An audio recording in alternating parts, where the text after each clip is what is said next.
class and lots of things were covered. No, sir. Today it was quite a lot, so I couldn't go over everything. Okay, but whatever you could go over is okay? Or are there Yes. any queries about that?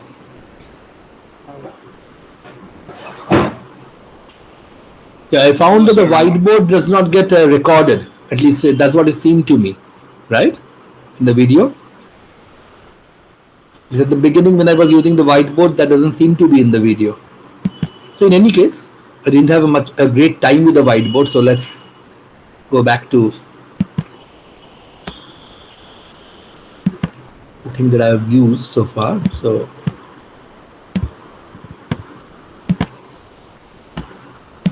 okay, I'm beginning my presentation, and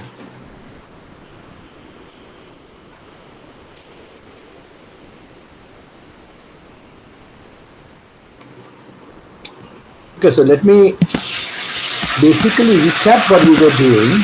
So let me just check whether I have. And this is what we did the last day. You can all see the screen, right? Yes. So quickly, what we said was, okay, this was basically a statement about what the classes are, the beginning, but then the real thing was, this is of course our great orthogonality theorem, and the second version is the great orthogonality theorem written in terms of components, and then from that we got the character orthogonality theorem, which is in its most useful form is this one, which tells us that if you wrote down vectors in the character class space, that is, for every class of elements in a group, you wrote down one element, you would end up with a vector whose dimension is of course the number of classes, and each irreducible representation essentially corresponds to one vector in that class, and those vectors are all orthogonal to each other, hence linearly independent. And then we went on to show that every function in a class space can also be expanded in terms of such vectors. So these vectors form a complete set. Okay, so we ended up with this final conclusion that the number of inequivalent irreducible representations. Okay, is the sound of the cooking too loud? How's that? It seems too loud to me, but you can all hear me, right? Over the Yes, sir, we can. Kadhai and the Khunti and everything? Okay, that is fine. So what we have is a set of orthonormal vectors, and these orthonormal vectors form a complete set. So we ended up with the conclusion that the number of irreps, inequivalent irreps, is equal to the number of classes, which of course is something I've been stating for quite a while, but I've never actually proven until the last class. Okay, then get this. So at this stage, of course, of the work that we had done, we had only proven that the number of inequivalent irreps was less than equal to number of classes, because we had not proven completeness yet. But once you get to prove the completeness, you get an equality. And then we talked about reduction of reducible representations. That is, if in a reducible representation an irrep occurs irrep d alpha occurs m alpha times, then automatically what happens is, irrespective of which basis you are working in, the character for the representation simply works out to be a linear combination, actually an integer combination of the characters for the irreps, for the simple reason that in the block diagonal form, this is trivial, and although the block diagonal form depends on your choice of basis, if you change your basis, all that happens is you are doing a similarity transformation, and so the character does not change. The character always obeys something like this. And then using the fact that the character vectors are for irreps are orthogonal, you simply can pick out the coefficients of the character vectors by doing an inner product. Just like doing a dot product with I, j or k gives you the x, y or z component of a vector. Just that, there's nothing more fancy here.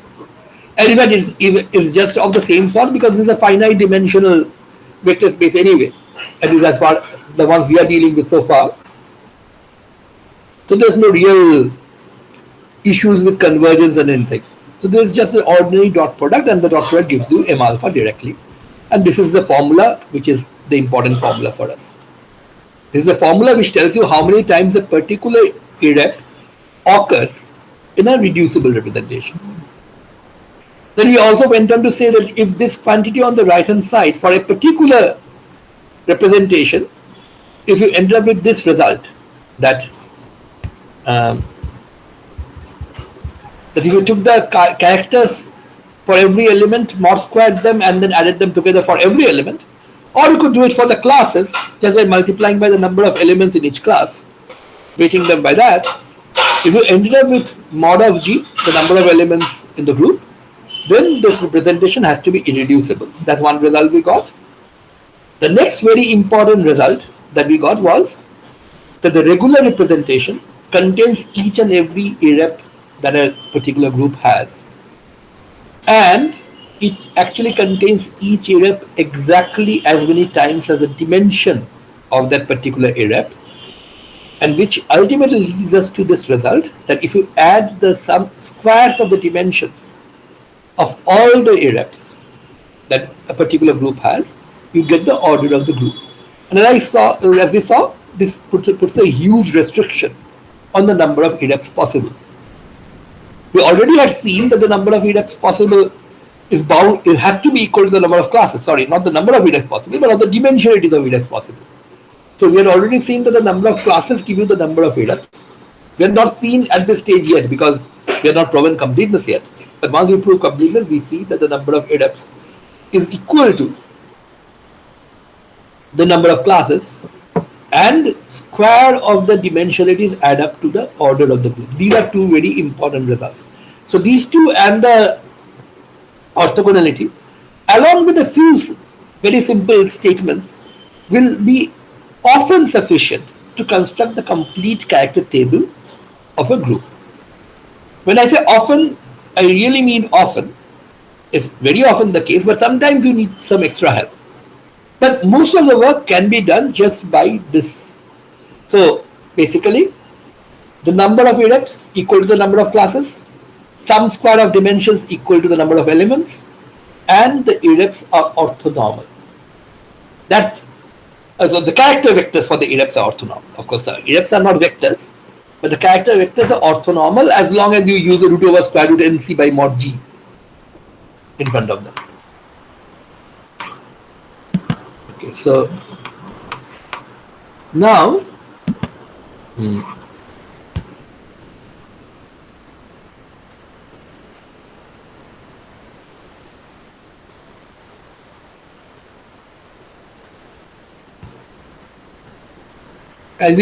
the final proof was that of completeness. That was a complicated proof. I would urge all of you to go through that again, especially see whether I have put in some redundant steps which can be simplified. Perhaps. I'm not sure it can be, but I have a sneaking suspicion that I have actually done a bit too much here. Maybe I can possibly reduce the work a bit. Anyway, let's start today. Are there any questions about this so far? You may not have seen this in detail, but you remember at least what these results were, right? They're important because we are going to use them extensively now. So any questions? If not, we will start with an example of construction of a character table for a particular group. So let's do that, at least to begin with. So we will talk about how to construct a character table. Well, frankly, there are specialized tricks that you must employ to get the entire character table for many groups. Most of those specialized tricks are basically related to the structure of the groups themselves. So what I'm just trying to talk about is the basic structure that we will use. So once again, what we are going to talk about today is a particular group. Let's take the symmetry group of the square. Okay, so just to remind you this, okay, let me just take the symmetry group from earlier. Let's just copy it. We had it at the beginning of this. Yeah.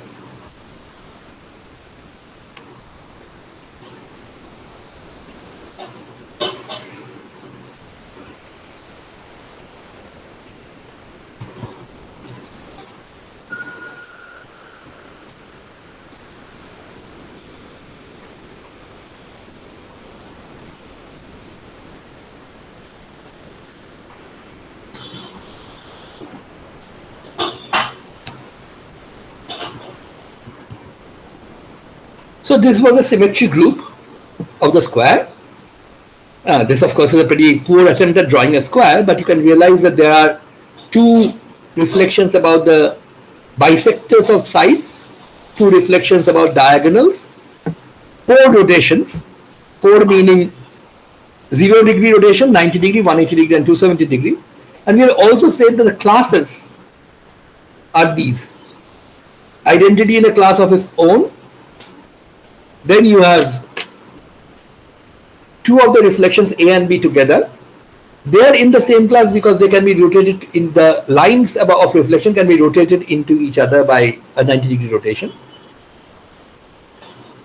The two diagonals also belong to the same class for the same reason, and because there is no symmetry operation which rotates A into C, the line A into the line for C, there is no, these rotations, the deflections belong to different classes.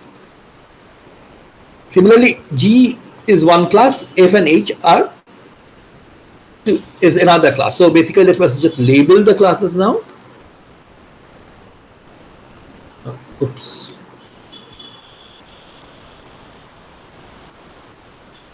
So we have a class C1, which every group has, just the identity alone. Then let's call this a class C2. Then we have C3, which is the class CD. C4.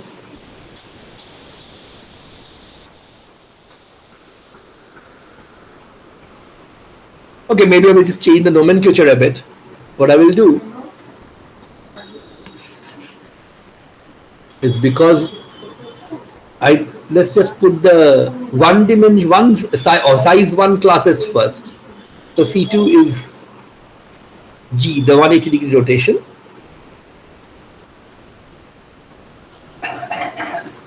C3 is A and B. These are the two size 2 classes. C4 is C and D, and C5 is F and H. So 5 classes, hence 5 irreps. What's happening? I seem to. Okay. I seem to be getting this in all the wrong places. Anyway, this page should have been at the end, but somehow it's in the middle. It doesn't matter. Must have messed up somewhere. Anyway, this is the class structure, right? So now that we have the class structure, we can immediately see that the dimensions, there are 5 irreps, and d1 square plus d2 square plus d3 square plus d4 square plus d5 square, sum of the squares of the dimensions, must be equal to the number of elements, 8, which immediately gives us that these numbers must be 1, 1, 1, 1, and 2. So 5 irreps, and these 5 irreps have 4 of them are 1 dimensional, 1 of them is 2 dimensional. Okay.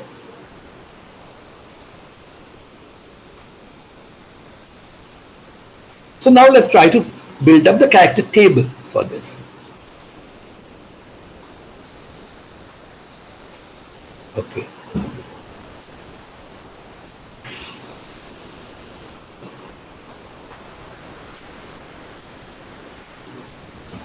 So the character table, of course, will be labeled with the 5 representations. So there are 5 representations, D1, These are the 5 inequivalent representations, D3, D4, and D5. By the way, the labeling of the rows and columns, that depends often on the author. So I'm just trying to sort of cover all bases. Some people label them the rows by the irreps, some people label them by the characters, because that's actually what goes in the table anyway. So chi3, chi4, and chi5. Strictly speaking, this labeling with the characters is more precise because I'm not writing down the matrices, right? D1, D2, D3, D4, D5.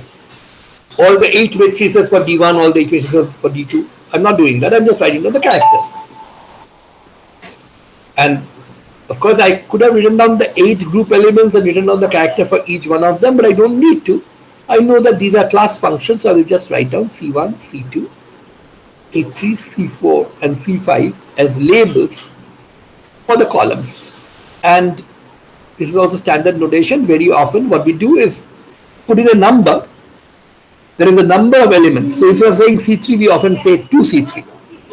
Instead of C4, we say 2C4 and 2C5. The 2's just signify how many elements are there in that class.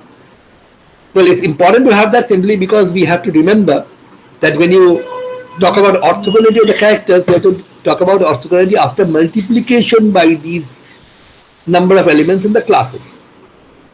Okay. So the point is these 25 elements have to be filled up.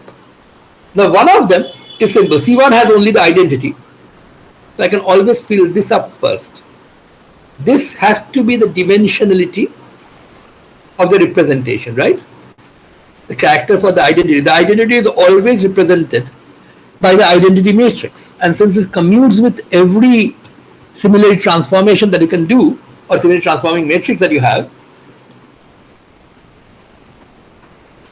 the form for the matrix for the identity in all bases, whatever basis you choose, has to be just the identity matrix. The character for that has to be this. So this one is done. Also, I know one representation which every group must have. Can anybody tell me what that is? One irreducible representation. Can anybody tell me what is the one irreducible representation which every group must have?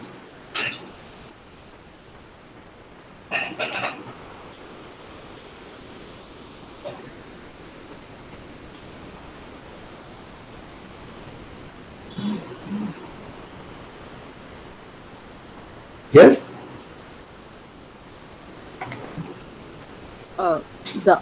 This identity? What do you mean by the identity? When you say this identity? Identity representation. The identity representation, which means every group is represented by the number 1. That of course, well, if you replace every group by the identity, every group element by the identity matrix, you always have a homomorphism, right? G1, G2 corresponds to the one for G1 times the one for G2. That's always valid, no matter what the dimension is. But of course, the identity representation in any other dimension will be highly reducible, right? You can see that all the matrices are in the group diagonal form and the block, not only in the block diagonal form, all the matrices are diagonal. They're all identical and to the identity. So those are all reducible. The only irrep, of course, is the one which is in one dimension. So this is an irrep. So one row, the first row I can immediately write down. The first column I can immediately write down. Okay. Now we will need a bit more. Notice that, by the way, the one-dimensional representations are rather easy to sort of get your hands on, for the simple reason that for the one-dimensional representations, the characters are not just the characters, they are also the representation matrices themselves, right?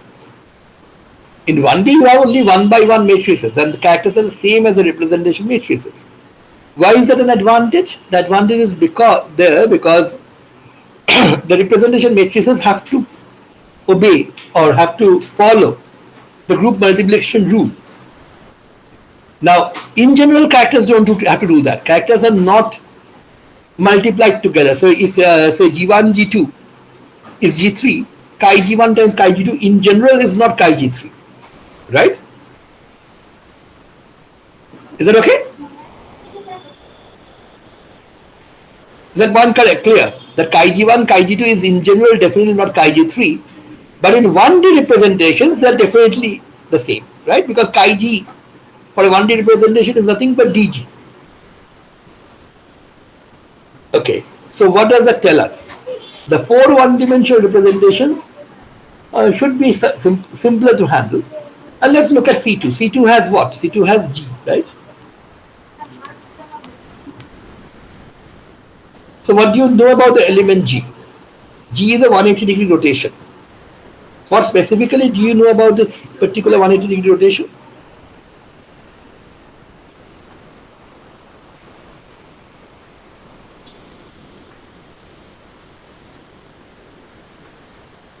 Yes?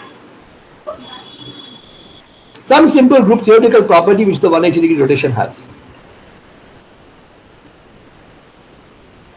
G square is E. Right, great. G square has to be the identity. What that means is for the 1D representations, you take the character for G, or in fact character for the class C2, and square that, you must get the character for the identity. That means character for G has to be +1 or -1, right? Well, you can make such a statement not only about that, you can make the statement about character for C3 as well, for C4 as well as together, right? Are you with me so far? Chi C3 and Chi C4. Sir, what was C3 and C4? I don't remember. C3, okay, let me just write the elements on top. This is E, this is G. The two elements here are AB, the two reflections. CD, the other two reflections about the diagonals, and these are F and G, F and H, right? Or right, F and H. I was just sort of getting confused about the alphabet at that point. F and H are rotations by 90 degrees. 90 degrees and 270 degrees. Okay. 90 and -90 actually. So now, Okay, sir. You are using the fact that the one-dimensional representations, in case of one-dimensional representation, chi G square is equal to chi E can be written down as chi G into chi G equal to chi E. Right. Exactly. That's what you.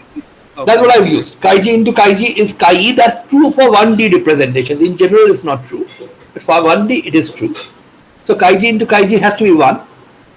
In 1D, again for 1D representation. So for 1D representations, all these statements I have made are for 1D representations only. Okay? Chi G, chi C3, chi C4, all have to be ±1. Well, about F, for example, chi F, what can you say about chi F or chi H? Some power of iota. Yeah, some power of iota. Good, because F and H are basically rotations which, when you repeat 4 times, you should get there, right? Well, if you repeat it in fact, if you repeat it twice, you should get the one for G. That's important. Okay? But even so, it already seems that, okay, for F and H, whatever you have is related to what you have for G.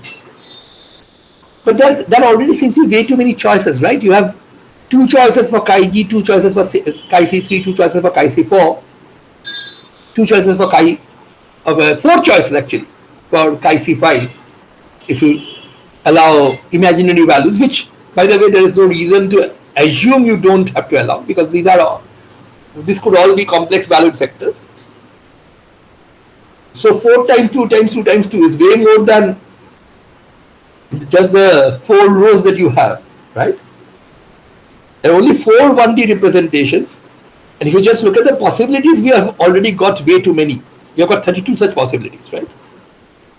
But the point is, all these possibilities cannot occur independently because of the fact that the group, again, the structure of the group comes in here.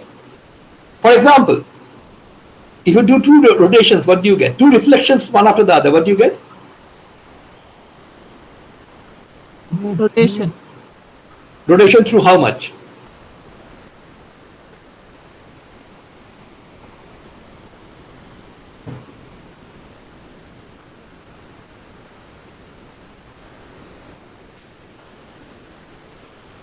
That depends on the axis of both the reflections, right? Yeah. So there are two planes of reflection here, not axes. Okay, lines of reflection in this case. So how is the rotation related to the axis, to these lines? That's a very elementary result. If you have reflection into parallel lines, of course, that's just a translation, by the way. But if you have to reflection into intersecting lines, the result, as you say, is a rotation. But how much is that rotation? Does anybody know the answer? You should, because it must have been used in several places, including solid state physics and other places. It's an elementary geometrical result, of course. So if you don't know the answer, let me just tell you what the answer is. The answer is the rotation angle is twice the angle between the lines of reflection. So if you have two lines which make an angle theta with each other, and you reflect a point successively in these two lines, you will end up rotating that point to an angle 2 theta. So what does that tell me about the reflection A followed by the reflection B? What should that be? G. Has to be G, right? AB has to be G, there's no option. AB and BA both are G. So by the way are CD and DC, right? So can you tell me what the character of G has to be?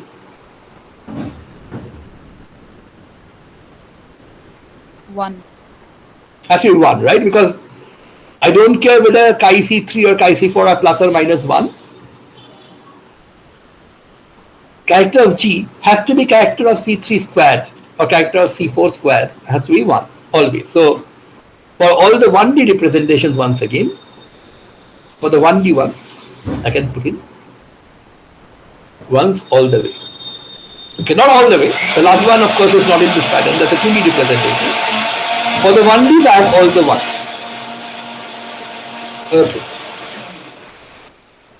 So what about what can I have now? I can have now. Actually, I have enough choices. Now remember one thing: the C5 again.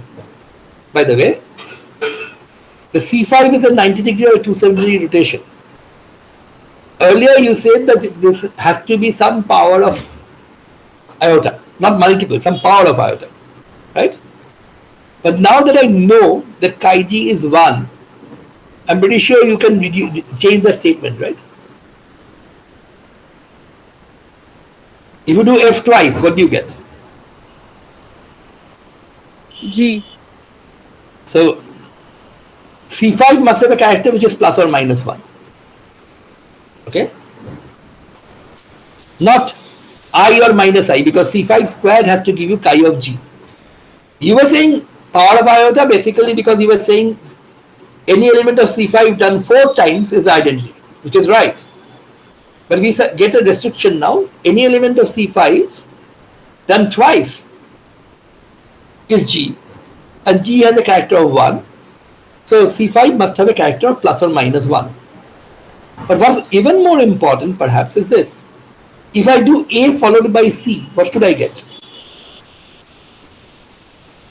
A and C are two reflections again. If I follow them up one after the other, what do I get? F. Well, 90 degree. I can get F, I can get G, H, depends on which order you're doing them in.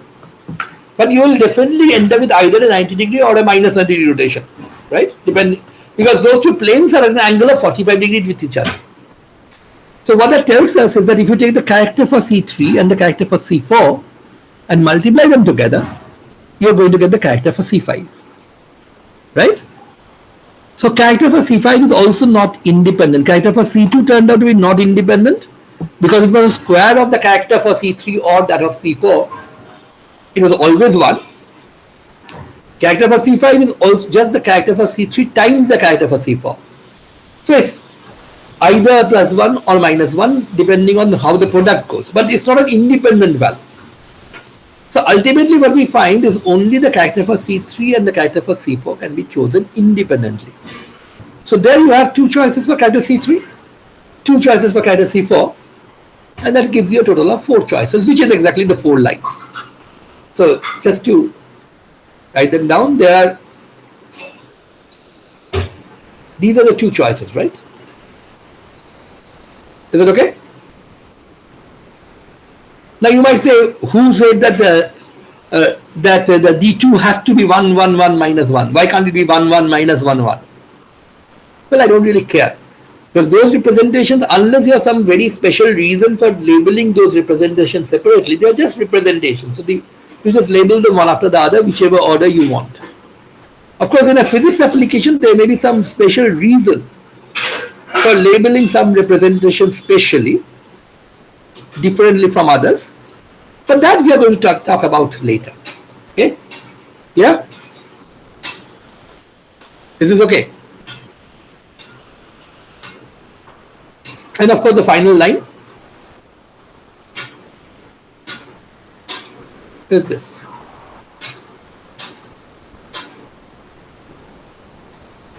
Okay, now.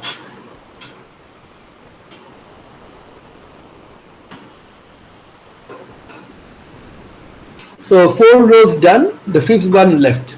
So how do you propose finding out the values for the 5th one?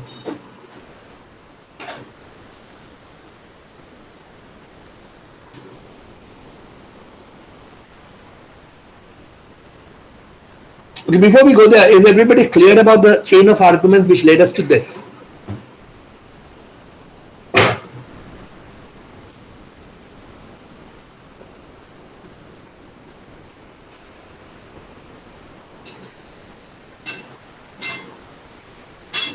So shouldn't any 2 rows or columns be orthogonal? Shouldn't it be right? Yeah, Good. yeah. Should be. Can't we use that to calculate the last row? Yeah, but before that, is this first thing okay? Are these 4 rows correct? But what about orthogonality of these rows? Are they orthogonal? So D1 and D2, Chi1 and Chi2, are they orthogonal? No, they aren't. Are you sure? Why do you say so? Because there are 3 +1s and 2 -1s, right? In the product? Yeah. But the point is, you have to remember that the orthogonality is for when you do a dot product using every element of the group. If you're using classes, you have to remember to weight those products that you get by the number of elements in the class. That's why the 2, 2, 2 in top is important. So basically it's 1 times 1 plus 1 times 1 plus 2 times 1 times 1. If you forget the 2 up here, that will be wrong. So that's 1 and 2, that's +4. And there are -1 each weighted with 2. So -2 -2 +4 -2 -2 0. Is that okay? Yes, sir. So I hope everybody is clear about this, that when you talk about orthogonality, it is actually the dot product in 8-dimensional space, but it's not really a dot product in that sense in the 5-dimensional space. You have to remember to weight with the class values. To do that, it's fine. Okay, now what about this? There's only 1 row left, and the easiest thing to do, you could of course argue that this row is orthogonal to all the 4 rows above, and that will give you enough information to actually complete the table, right? So that will you have 4 unknowns here, 1, 2, 3 and 4. You get 4 relations from the 4 orthogonalities, and that should give you enough information apparently. Actually it doesn't, because orthogonalities are all homogeneous relations, right? They all give you zeros, right? Can anybody tell me why do I say that the four orthogonalities cannot give you complete information about the four elements despite being four equations? I actually give out the answer right now, but can anybody elaborate on that?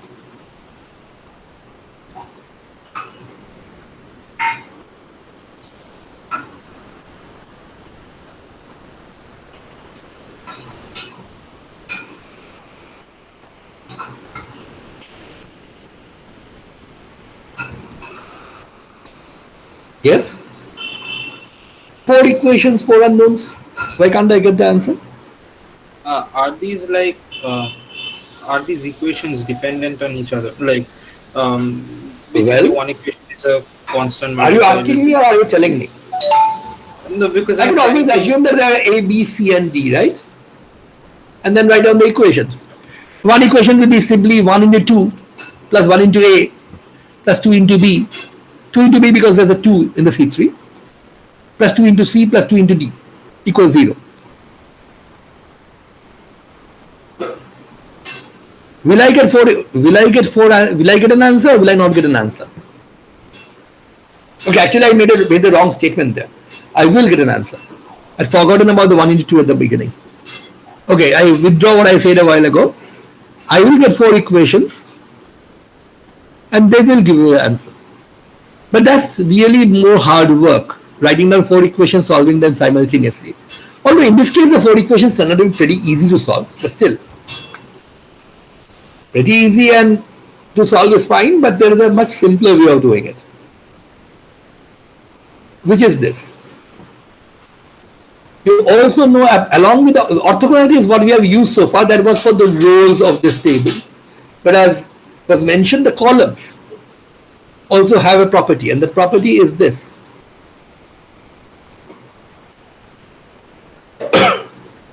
If you, of course, when you go down the column, you're looking at different irreps. So it's a sum over all the irreps. Completeness. That's the completeness property, right? So C and C prime are two different columns. Alpha here is of course just the row index, so you're summing up over all the elements. And if you do this, what you get is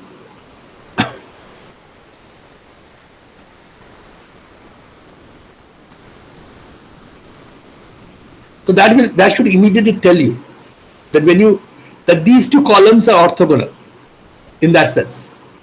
Okay. And if these two columns are, and this is even easier, orthogonal here in the sense of just without any weights, right? When you were saying the rows were orthogonal, you have to remember to weight them by the number of elements in the class. But here, when you're looking at the columns, you just do an ordinary dot product. The final result will be 0. So I don't even worry about the fact that there's an NC here. When you're using two different columns, it should be 0. By the way, you better check whether if you take the dot product of this with itself, what do you get? You get 1 square plus 1 square plus 1 square plus 1 square plus 2 square. But there has to be 8 by 1. But that's okay because we already knew that, right? We already knew that if you added the squares of all the dimensions together, and these 1, 1, 1, 1, 2 are just the dimensions, being the character of the identity, you must have mod G. So that was okay. By the way, just from that, can you tell me what should be sitting here in A? -2. Well, why -2? I just used the delta CC prime. Yeah, if you use delta CC prime, you get -2. Right. Has to be -2 because the other two add up to 4, other two dotted terms. So this has to be -4. So 2 and -2. Of course, this is also consistent with the fact that the length of this vector, in terms of just squaring and adding, does work out with +8. Okay, what about these other 3 elements? What should this be? Quickly. What should this be? That is, just take the orthogonality between this and this. Anywhere? 0. Right. What about this one? 0. 0. All the three have to be 0. Well, actually, there are many ways of seeing that they have to be 0. One is, of course, use orthogonality. The other is, if you square and add these two together, which essentially is the length of the row, right? Well, not the length of the row. For the length of the row, you have to square and add every element together. You have to mod square and add every element together, weighted by the number of elements of the class, and that has to be equal to mod g, right? That's without the delta alpha beta. That's the orthogonality theorem for characters with alpha equal to beta. But you've already got 4 plus 4 equals 8, which means the rest have to be 0. Right? Of course, Yes. that's really because the others are mod squares, right? They can never be negative. So is everybody with me so far? This is the construction of a character table. As I said, only the orthogonality relations or completeness relations are not enough. You had to invoke properties of the group to get there, but the properties were simple enough. You just use the fact that one-dimensional characters essentially behave the same way as the group elements do, and just use that. Now, of course, if a group has multiple higher dimensional irreps, which of course a large group may have, then this may not be sufficient. Then of course one thing you can always do is you can somehow construct representations. We have learned how to construct many representations, right? Go to function space, look at homogeneous quadratics, homogeneous cubics, and so on. Write down representations and check whether the representations are reducible, because we have a reducibility criteria. If they are, then they automatically give us some information about at least one row of the character table. But sometimes you may have to fall back on such quote-unquote brute force methods. Is my point clear? Those are not really the sophisticated kind of just hand-waving arguments that we used here. Okay, hand-waving is not really the right word, but anyway. When I said hand-waving here, I meant I didn't have to do much calculation. I just had to think a bit. Sometimes that's not enough. Okay? But ultimately, by making use of the basic properties of the group, the orthonormality of the characters, and the completeness, we have managed to find out the entire character table without explicitly calculating any representation for this particular group. Okay? So are you with me so far?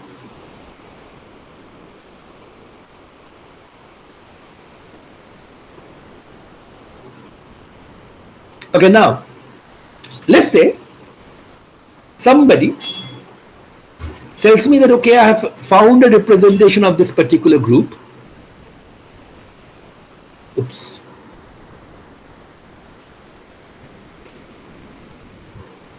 And this particular representation happens to have characters, let's say,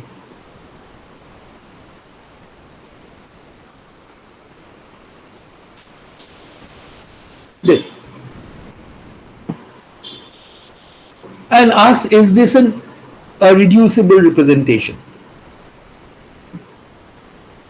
Okay.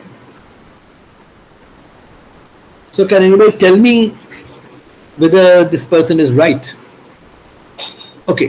Whether this is reducible or not in the first place, it should be obvious, right? Because we have already got all the irreps. So if we have got all the irreps, somebody comes up and gives us some other set of characters, then whatever it is, it cannot be an irrep.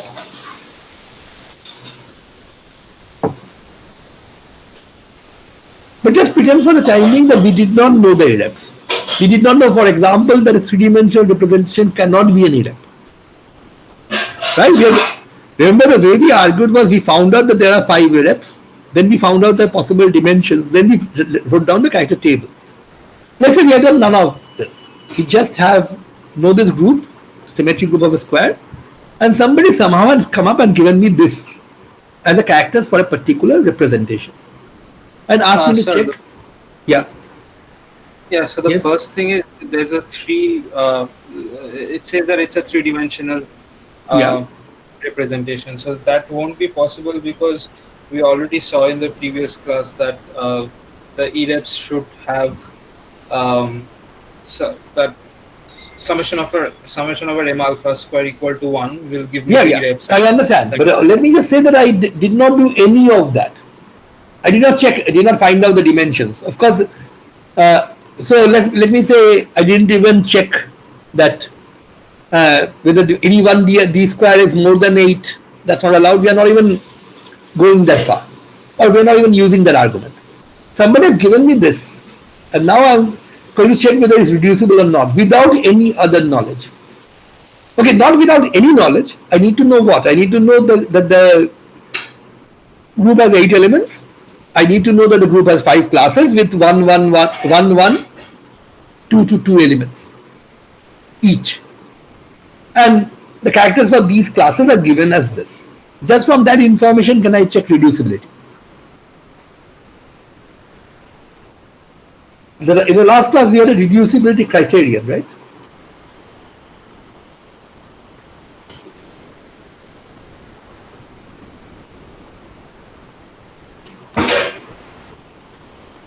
What was the reducibility criterion? Anybody remember that? It was summation over chi c star uh, mod g by nc. no, it was just mod g. NC chi c mod square summed over. That's fine. It can't be, Yeah. when you sum over C, the result cannot have a mod G by NC on the other side, right? You should realize that. When you're Yes, summing up over C, C is a dummy, right? The result cannot depend on C. This was the irreducibility criteria. So let's just check that.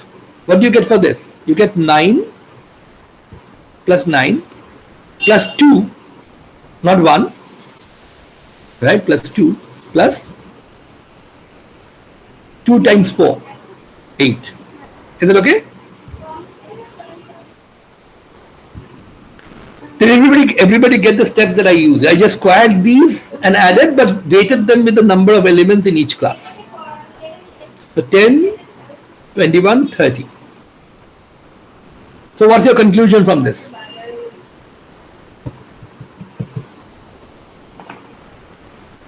No. What is your conclusion? It's not a multiple of mod g. So what is your conclusion? So it's not a reducible group. Like it does not consist of EREPs from this group. So, okay, again, let me just ask you again because I want you to phrase it perfectly. There's a much simpler way to state what you're saying. The simplest way to put this would be, the fellow who has given you this representation has messed up. This cannot be a representation. Forget reducibility. Of course, the fact that it's not equal to 8, this sum, shows you that this is not irreducible. But forget that. The fact that it's not a multiple of 8, as you say, shows that this is not even a representation. Okay. No representation of this particular group can have this particular character table. Is it okay?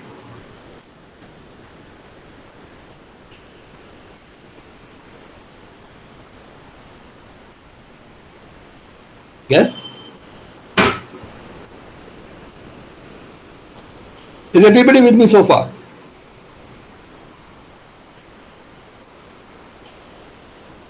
And if so, can you suggest how to, suppose this fellow has made a small mistake somewhere. Can you suggest what can be changed to make this at least viable?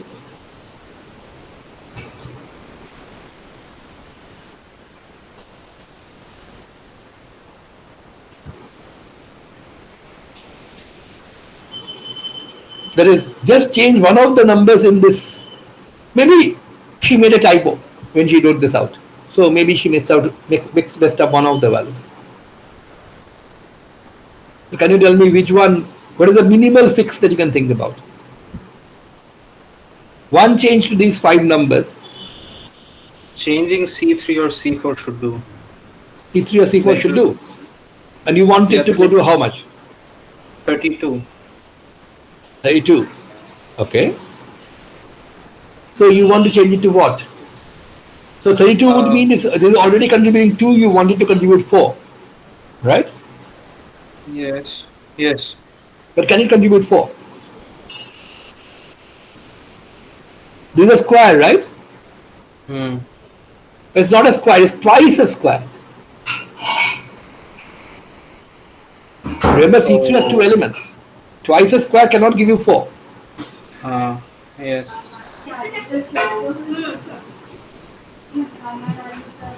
By the way, remember that we have already found that, by the way, there is no rule that a group cannot have a representation with characters which are irrational or things like that. But we already know all the 5 irreps, right? All the 5 irreps are made out of integers in this case. And so any representation has to have integer combinations of these, right? As the characters. So now that is ruled out. This change is ruled out. You cannot change 1 to root 2, say. Because root 2 is impossible. You cannot get root 2 by integer combining a bunch of integers. So that's a good attempt, but it doesn't work. Quickly, can anybody give me something which works? It's pretty straightforward.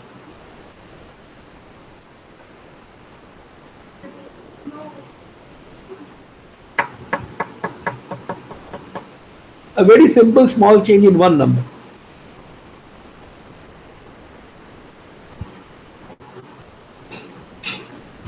By the way, why are you only trying so hard to increase that? Why can't you decrease? Yeah, making a 3 to 2. Either C1 or C2. Then that should be, since NC is equal to 1, NC1 equal to 1. So that should be 3, instead of 3 squared, that should be 2 squared. So instead of 9, it should be 4. That decreases by 5. It brings it to 25. 25, no, doesn't work. It doesn't work. Okay, let me just tell you the answers. One easy way to do it would be change the 2 to 1. I'm pretty sure you can't see that so clearly because this has a weightage of 2 also. Because if you change it to 2 to 1, this would change from 8 to 2. Drop down by 6 and goes down to 24. Is this clear?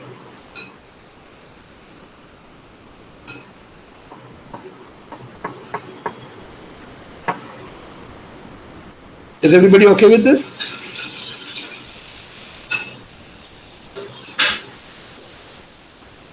By the way, I'm not saying this is a representation. All I'm saying is at least this simple check that sigma nc chi c mod square has to be a multiple of mod g equal to mod g for irrep, but an integer multiple of mod g for any representation. At least this one passes that check. Is that okay with everybody?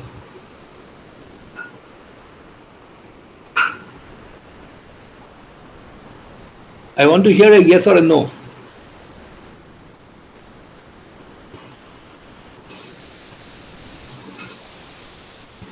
Or everybody has gone to sleep already? Or have I been cut off? No, sir, you're online. And yes, sir. Yes, sir, everybody has gone to sleep. No, sir. Achha. Everybody has not gone to sleep yet. Now let's, assuming that once I've made this change, things are okay now, this is a representation, let's try to reduce this representation, let's try to find out how many times each of the 5 irreps occur in this one. So what do? I actually that's easy to do, I just take the dot product of this vector 3 minus 3, 1 minus 1, 1 with each of these 5 vectors remembering to weight by NC, and if you divide that result by mod G, you are going to get the number of times the irrep occurs, right? That's how you get M alpha. So to get M1, what you do is 3 times 1 plus minus 3 times 1, that's 0. 1 times 2, fine, that's 2. 1 times 1 times 2. 2 minus 2, that's again 0. 1 times 1 times 2.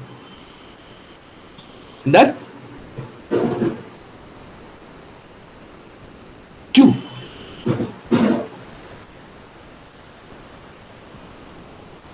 Now, what is that coming out to be? 3 minus 3, 2 minus 2, 2. What is this coming out to be?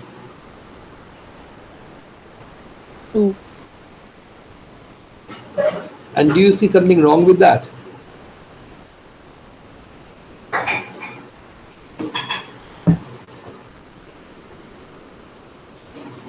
What is M1 coming out to be?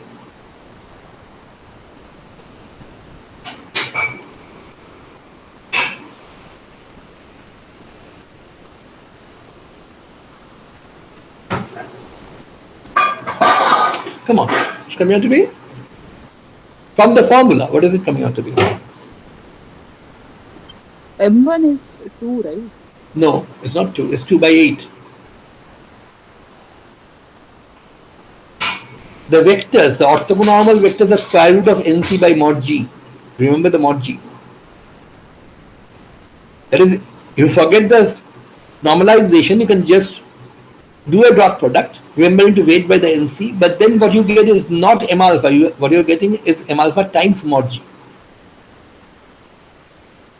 That is, M alpha is actually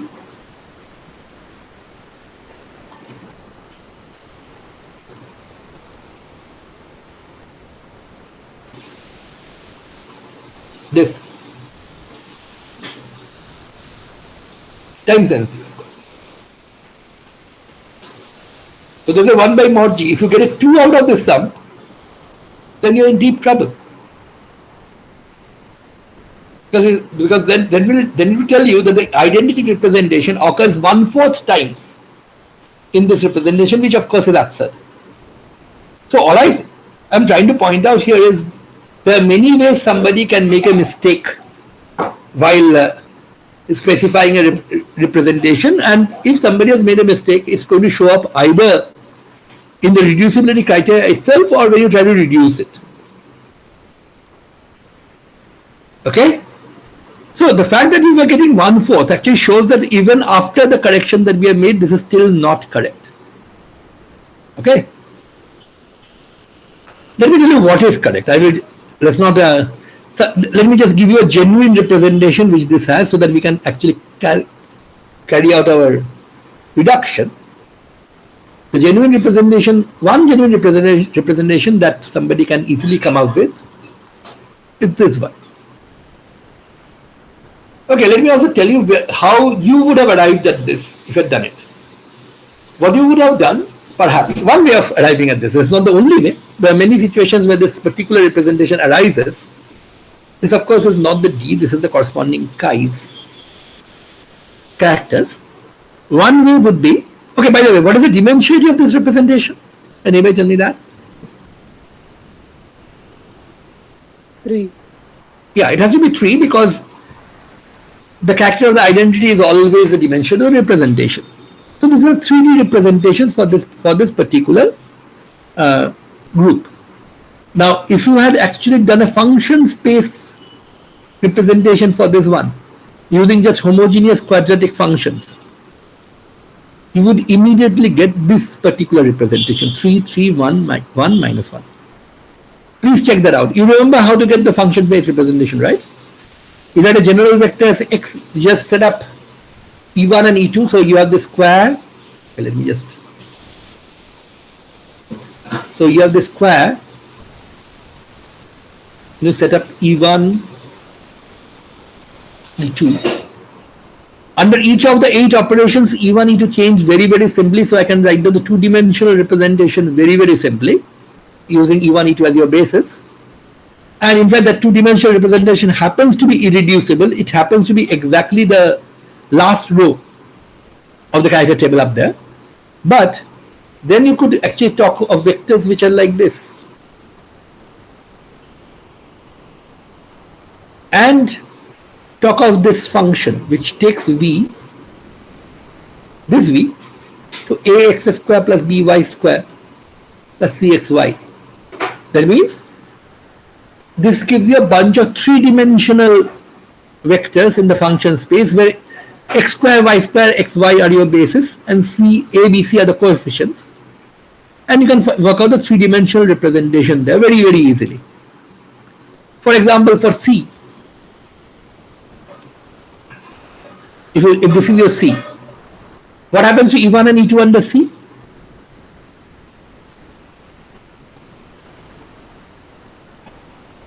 E2 to E1, E1 to E2. Yeah, E1 and E2 get interchanged. So what you really should look at is what happens to these vectors under C inverse, right? Remember, when you want to find out the function space representation, use the inverse operation on the vector and then go about finding out what happens to the function. But the inverse operation on the vector here is the same, right? Because C inverse is C. So E1, E2 gets interchanged, which means V goes to under C, V maps to Y E1 plus X E2. Okay? So under C, what happens to this function? The basis vector is x square. X square becomes, so we have three basis vectors, right? X square, y square, xy. What happens to them? Oh, it becomes x square becomes y square and y square becomes X square becomes y square, this becomes x square, this stays xy, right? Sir, your board is not visible. Oh, that means my representation. Okay, my presentation got lost. Did that happen right now or a while ago? Right now. Okay.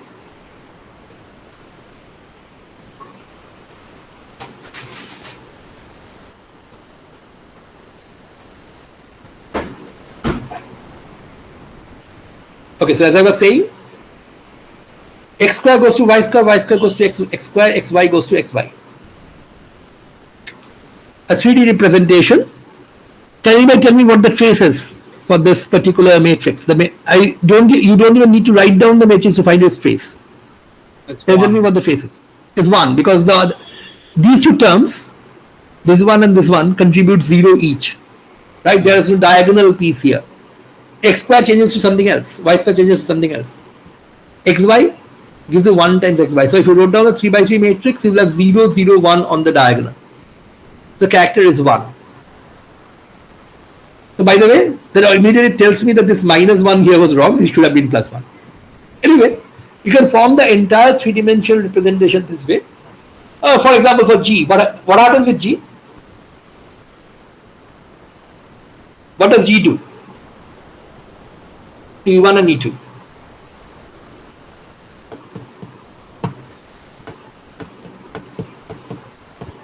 What does G2 do? E1? E1 to minus E1 and E2 to minus E2. Good, but what does it do? But G inverse does the same, right? So what happens to x square, y square, xy?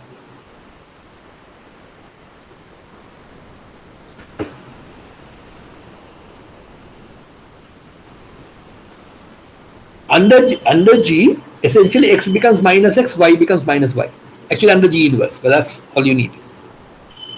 So what happens to x square, y square, xy, our basis? That's just x square going to x square, y square going to y square, and xy going to xy.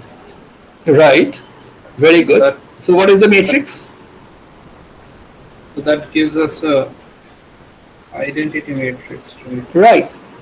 So G is also, not only is the identity represented by the identity matrix, G is also represented by the identity matrix in this representation. And which, of course, is why G has this character of +3. Okay? You can just pick out, you don't even have to go and pick out matrices for all the 8 elements, you can just pick them out for the representatives of each class, and then you're done. You can easily write down 3, 3, 1, 1 minus 1. Now, just for practice, if you do this, how much will M1 come out to be?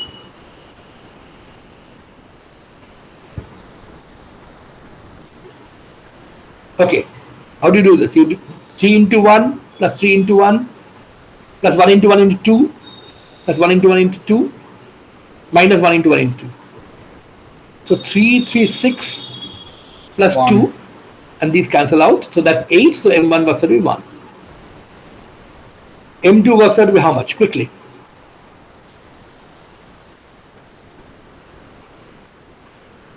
One. I hope everybody is following this. M3. Same. Like M3 and M4 both will be same. Both will be same and what? 1. Is that possible? Oh, no. No.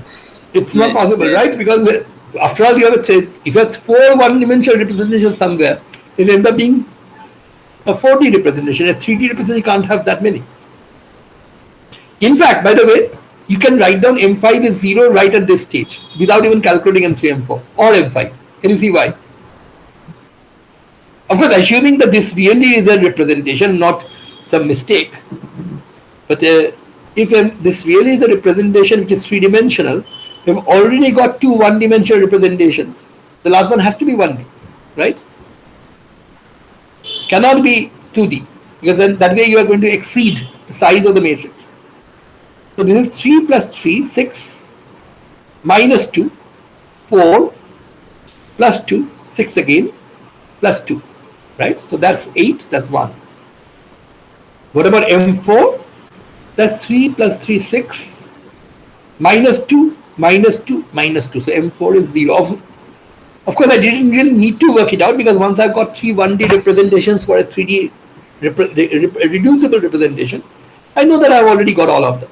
But still, it's good to check out all and figure out that this particular representation is reducible, is made out of 3 specific 1D representations, namely D1, D2, and D3. Okay? Now, if I just need this information, what irreps are there and how many times they occur, then the character table for the irreps and the character for this representation is all you will ever need. You don't need anything more than this. However, sometimes for your physical application, you may also need to know exactly how you get those irreps. Like x square, y square, z square. If you just use, x square, y square, and xy, if you just use that as your basis, you will not necessarily get a block diagonal set of matrices. So you need to change your basis so that you can see the 3 1D representations come out.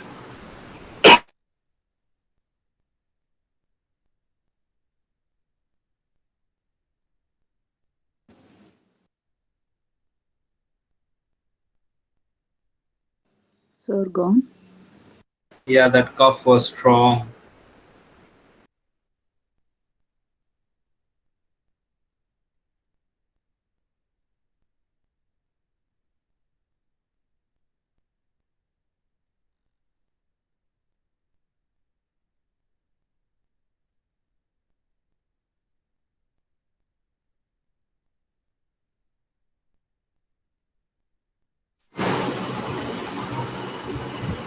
Okay.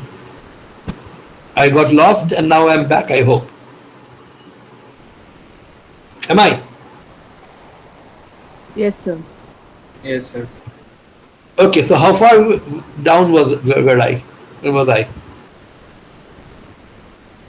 I was saying something about what? I'd already finished talking about the reduction, I hope, before I got cut off. That is 11100, that was done. Then what I said essentially was, if all I ever needed to know was how many times a irrep occurs, then the character table is all you need. But sometimes you will need more, sometimes you will need the reduction itself. You will need to know what change your basis to do. Sir, we can't see your screen.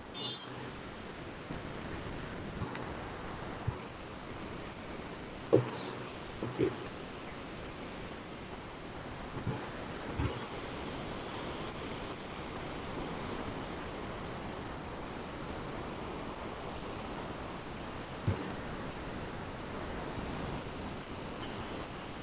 Okay, so as I said, sometimes you need a bit more. That is, you need to know exactly what the reduction is. That is, instead of using x square, y square, and xy, what basis should you choose so that the reduction occurs, so that you can see the block diagonal form directly. In this case, of course, the block diagonal form will be the diagonal form, all the irreps being one-dimensional. So this is really not that difficult to do in this case, even explicitly. So I might, okay, homework. Find out this representation by forming the function space representation in the three-dimensional space of homogeneous quadratics for this square, for this group of symmetry of the square, and then reduce the representation by finding a choice of change of basis explicitly. In this case, it's not too difficult to do without any special help from group theory. Simply because ultimately here all you're going to do is simultaneously diagonalize all the matrices, which is really not a very tough task in this case. Looks like a huge lot of things to do, but say in this case at least two of the matrices are identity, so that's already out. The other matrices are also pretty straightforward. They're easy enough to diagonalize. And the important trick is you have to diagonalize them simultaneously, all of them. Can be done with reasonable ease, so you should at least try it out yourself. Later on, we will have more complicated groups to deal with, and there, of course, it may become an issue as to how to exactly find out the choice of basis where the representation becomes block diagonal. For many applications, you don't even need that information, but for some applications, you definitely do. And for the applications for which you do need this information, you need to take help from some slightly more advanced results in group theory, which I'm going to describe later. That is how to find out the actual reduction itself, not just how many times. So let me just now,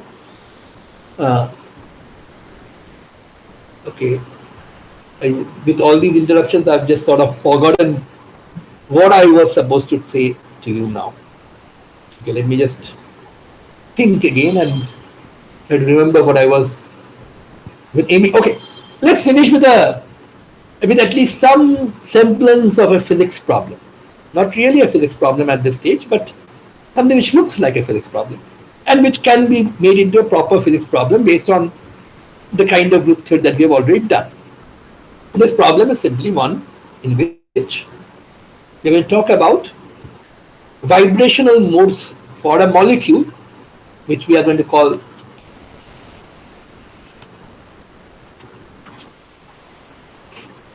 the squarene, simply because its undeformed shape is a square.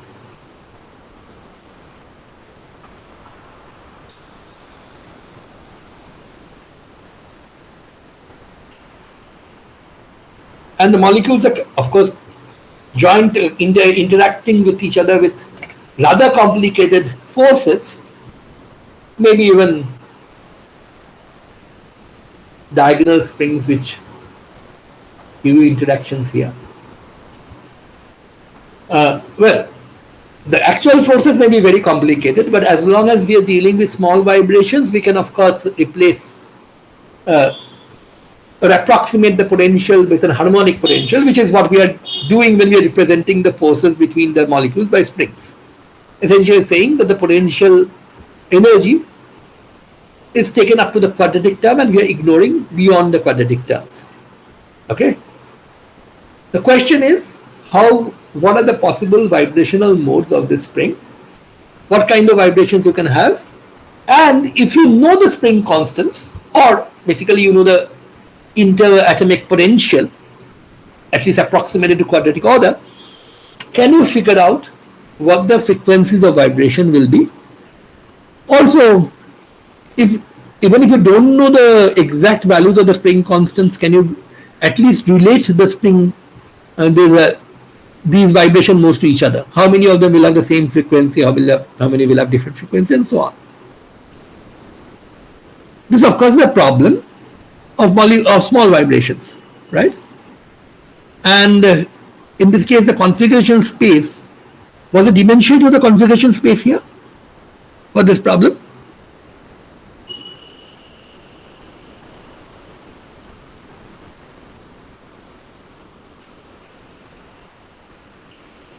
Come on, you have four atoms, right, in your molecule. 4 into 2, right? Yeah, 8. We are assuming it's two-dimensional, it's going to move, and also assuming that it's going to move in 2 dimensions for some odd reason. Maybe it's on a tabletop. Okay? So it's an 8-dimensional problem. And this 8D problem, of course, has this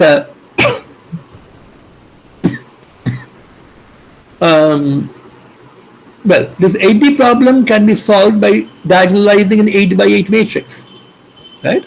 If I knew all the coefficients, all the spring constants, I could write down the equations of motion that will give rise to 8 coupled differential equations, linear differential equations, in fact, and then we could decouple them by diagonalizing, which is what you do in small vibrations, right?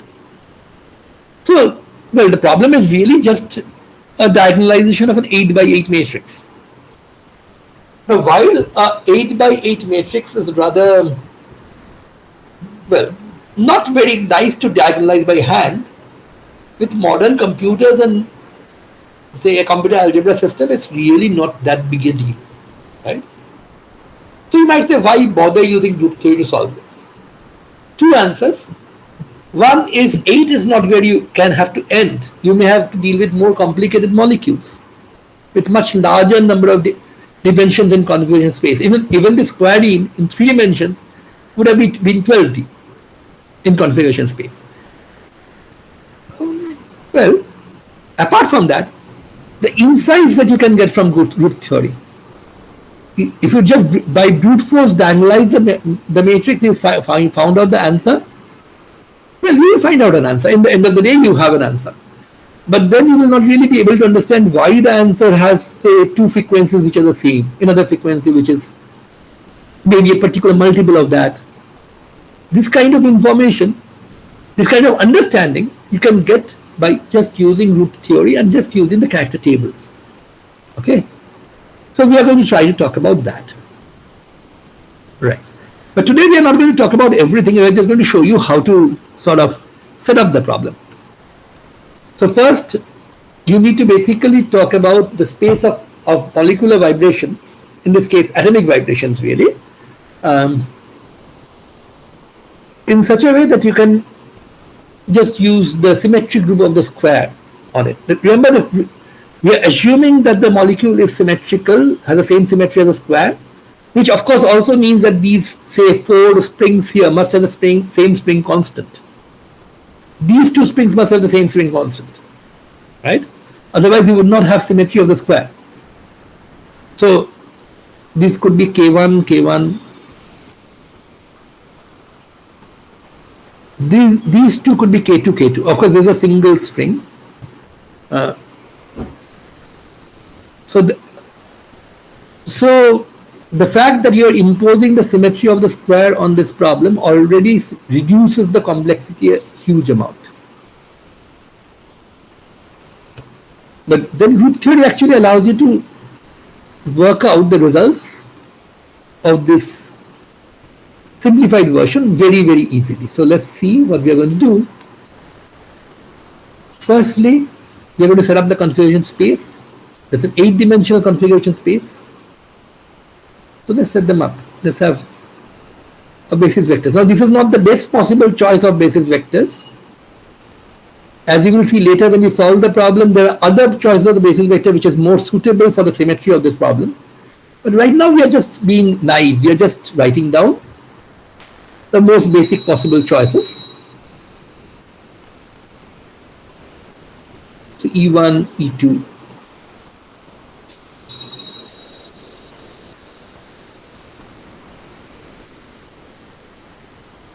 So the 4 atoms get displaced from the equilibrium positions by some amount. X1, X2, X3, X4, X5, X6, X7, X8. These 8 numbers tell you how much the displacement is. And they have to combine with the basis vectors to tell you exactly where the atoms are. Now, what I need to do is find out the character table for this 8-dimensional representation which the molecular atomic displacements are going to give me. For that, of course, what we can do is write down the 8 by 8 matrices down and then find out the characters. But let me show you how to do it with less effort. So what are the symmetry operations? The simplest symmetry operation is the identity. And under identity, what happens to each one of the basis vectors? E1, E2, E3, E4, E5, E6, E7, E8?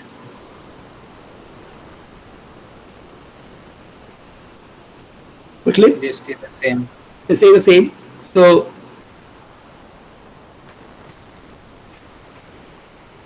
each of them give you a 1 on the diagonal, so chi E is 8. Okay, don't remember which one I called A, but let's assume that this is the one I called A, reflection in this line. So I want to find out chi of, okay, before A, let's talk about chi of G. G is a 180-degree rotation about this point. So what happens to the 4 atoms when you do a 180-degree rotation?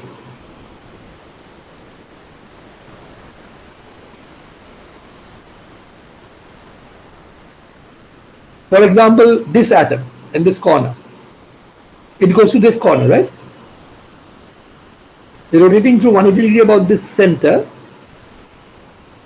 So this atom goes to this corner.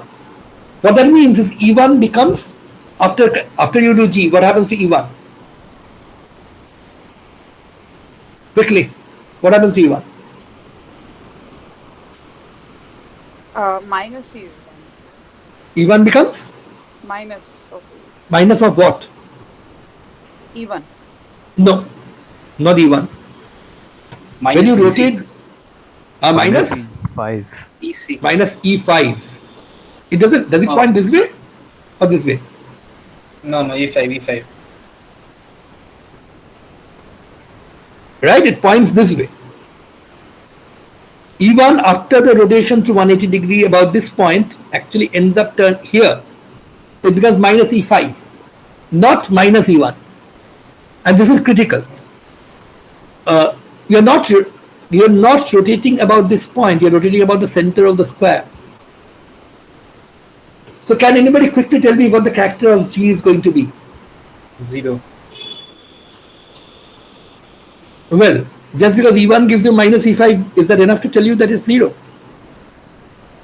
Well, no vector, no basis elements can be expressed in terms of a multiple of itself. It will Or will become- even have a yeah, the point is all the 4 atoms have moved, right? As a result of G, all of the 4 have moved. And because all of the 4 have moved, it's impossible for any one of them to give you a contribution to the trace. Simply because E1 will become, I don't even care whether it's minus E5 or plus E5 or minus E6 or whatever, but E1 will be something to do with E5, E6, nothing to do with E1. Similarly, E3 will end up being something to do with E7 and E8. I don't care right now exactly what. I don't need that information to write down the character. All the 4 atoms have moved, they contribute nothing to the trace. So chi G has to be 0. This class AB or C3. A is this reflection. Has to be how much?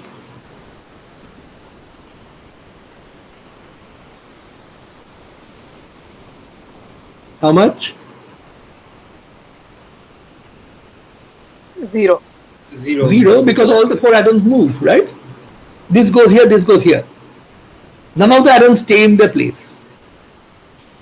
Well, another one which is easy to write down, chi FH is 0. Right? Why? Because when you rotate to 90 degrees, all the atoms move. The only point which does not move in the rotation, unless it's the identity rotation, is the center of rotation, which in this case is the center of the square. All the atoms move, so no character. These are all characterless. I hope there's no moral implication here. Finally, Well, C is this reflection, right? Now we have to be a bit more careful. These two atoms, which are off this diagonal, they will not contribute to the trace. Why? Because they get switched. Is this clear? However, these two atoms might. This one and this one. They are not moving under the reflection. But how much? What happens to? So you have to look carefully at only these two atoms. The others you can simply ignore.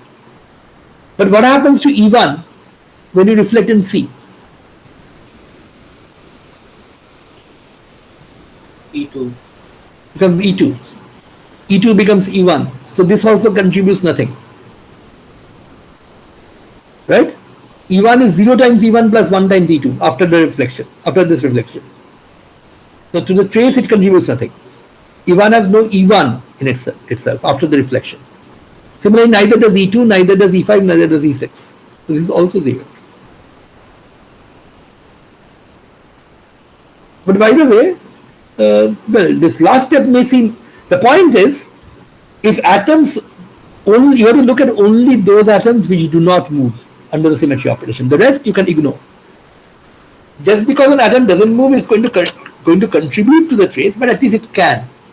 In this case, apart from the identity, you have zeros from everything else. Now, I already know that this is a reducible representation being 8-dimensional, but can anybody tell me which representation this is? This is a very familiar representation actually. The moment you saw the first few terms, you should have recognized what this is.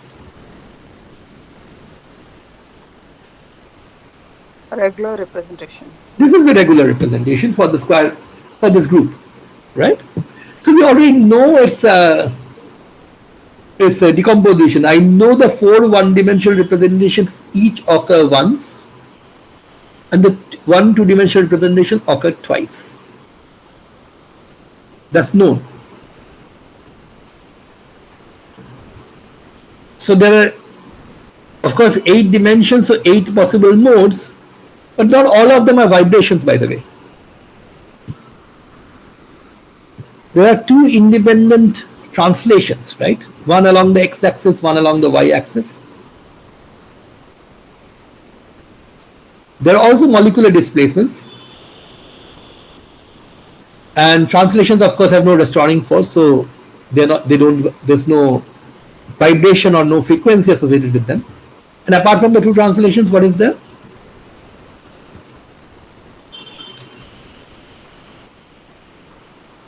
Another non-vibrational mode here.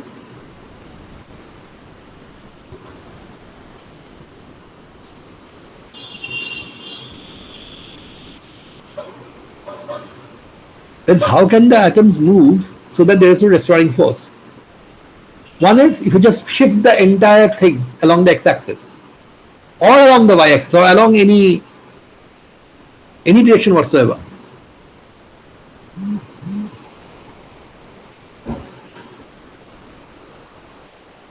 The FGH actions are themselves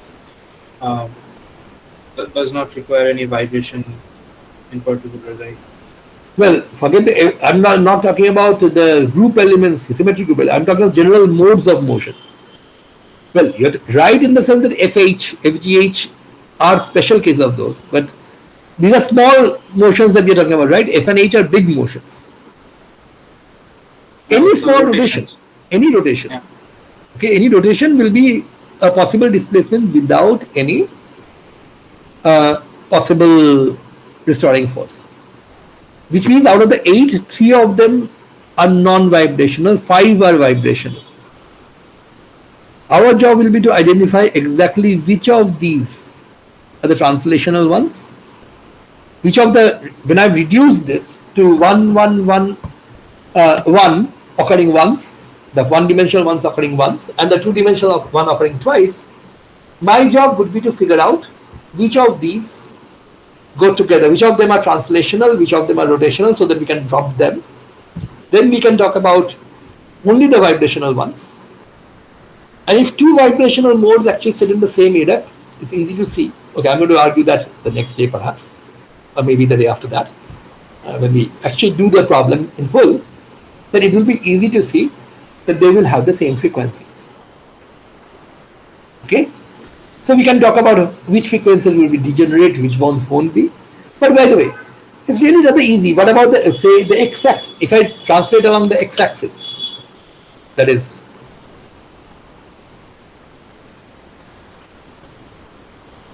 just move this way.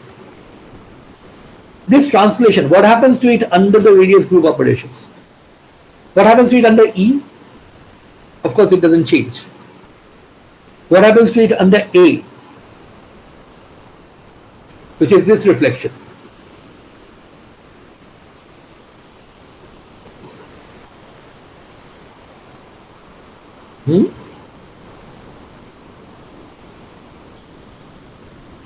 So this translation, let's call this T. Under E, it stays T. Under A, it goes to A is this. You reflect it this way. What happens to this translation when you reflect it this way? It translates in the same direction, but the atoms are. No, forget what happens. What happens to translation? The atoms. I don't care about the atoms. The overall translation. Remember, the atoms are really not labeled, right? These are identical atoms. Otherwise, there wouldn't be any symmetry. Okay. It is T. What happens under B, which is this one?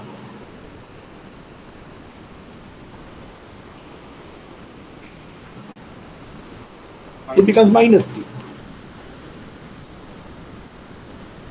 Right? Now, this is already an indicator that the translation should not really belong to a one-dimensional irrep. Can you see why?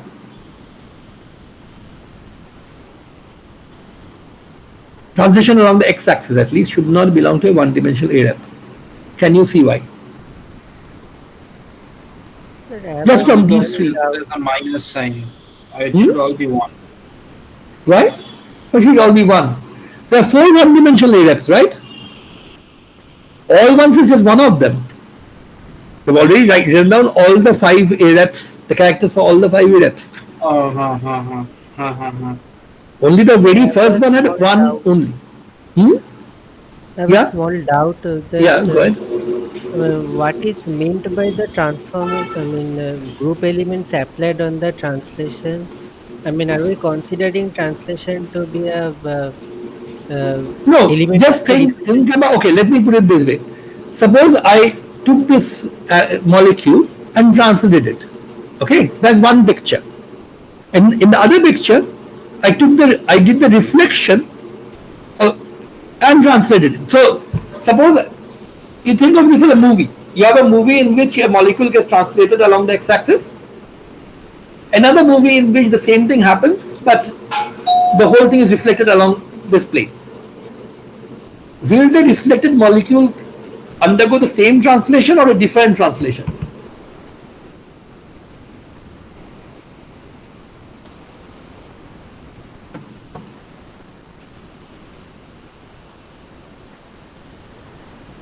Okay, then if it's opposite, then we will denote it by minus T like that.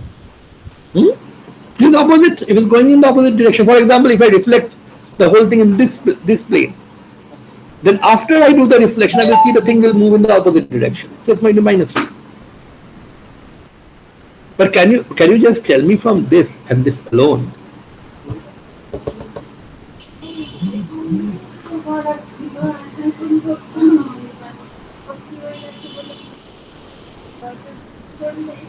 Now, from this and this alone, can you see that this cannot be an irrep?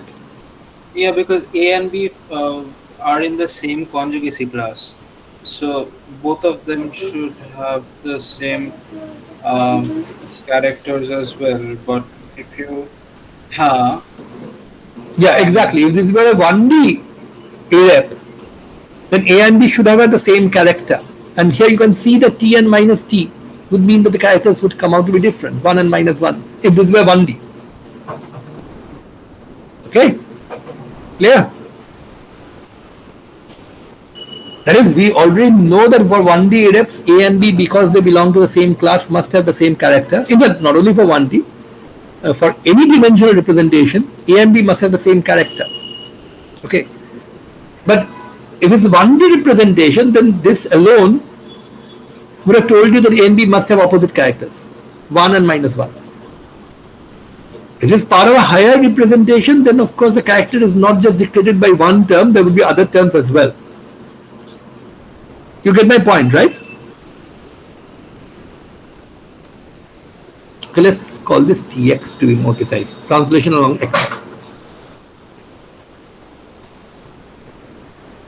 Well, it's even more clear the moment you see the effect of C. What will C do? If I reflect the whole picture along this, what happens to Tx? Ty. It becomes Ty, which of course clearly shows. Now this is clear that it couldn't be part of a 1D representation, but we already knew that. Tx alone does not form an invariant space. It is also pretty easy to see Tx and Ty together form an invariant space. Okay? Clear? Yes.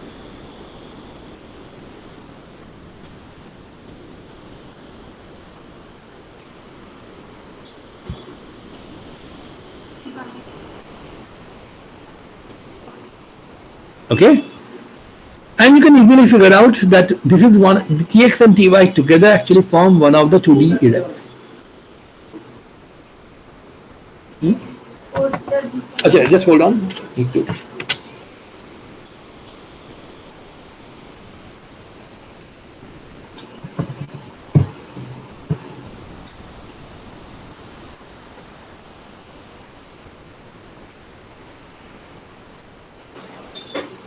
Hi, let's 3116. ensure you and I feel safe during these times. While Okay. So, as I said, there were 4 1D irreps, 2 2D irreps. One of the 2D irreps is actually part of this rotational mode. Translation, these two translations. Of course, it's rather sort of obvious that the two translations will be sitting together in a representation, but that's not always the case. But anyway, that's sort of a obvious thing here.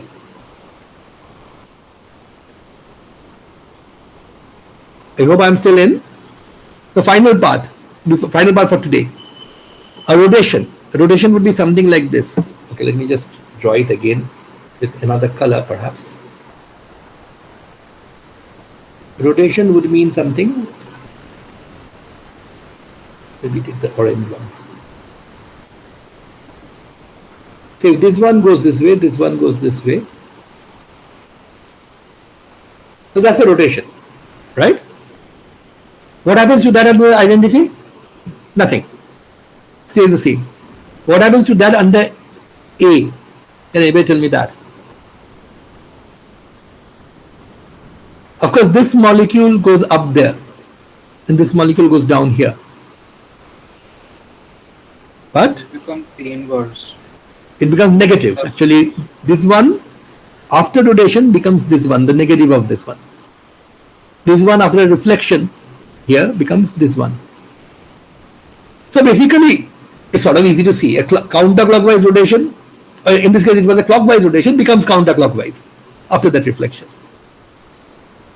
So for A, it picks up a minus sign. For E, of course, stays the same, that's trivial.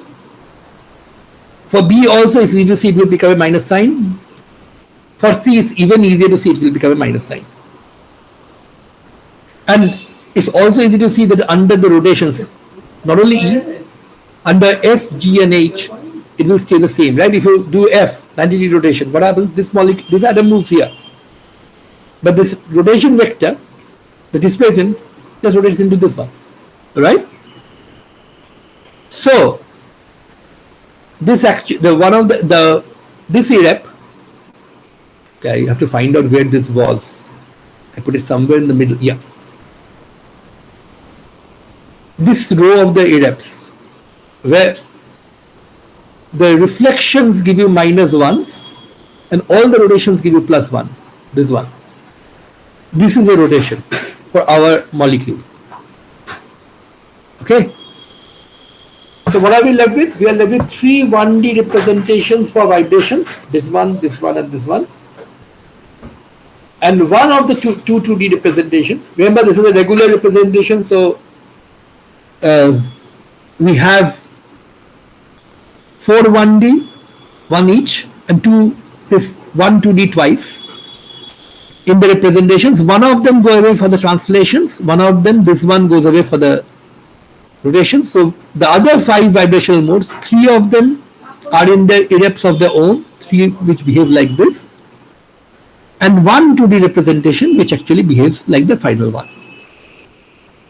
The upshot of all this will be, out of the 5 vibrational modes, 2 will be degenerate, and the other 3 does not have to be, but 2 have to be degenerate. Which 2? Exactly what the molecular discussion. Sorry, there was a problem here. Somebody fell off. Not a big deal, but anyway. Okay. So if you're still with me, let me just wrap it up now. Next day we are going to talk about, sorry about the screen. So let me wrap it up now. We are going to take it over on Tuesday.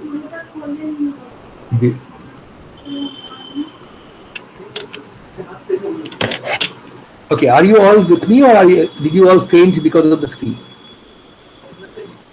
No, sir, we are here. Okay, and you will not be very soon because I'm leaving off. Okay. Anyway, we just finished what I wanted to say. There are 4 1D and 3 1D and 1 2D representation for the 5 vibrational modes. Maybe next class, maybe not, maybe the class after that, we are going to look at this in more detail and use these pieces of information to reconstruct exactly what those vibrational modes look like. Okay. So I'm going to call it a day today. Bye.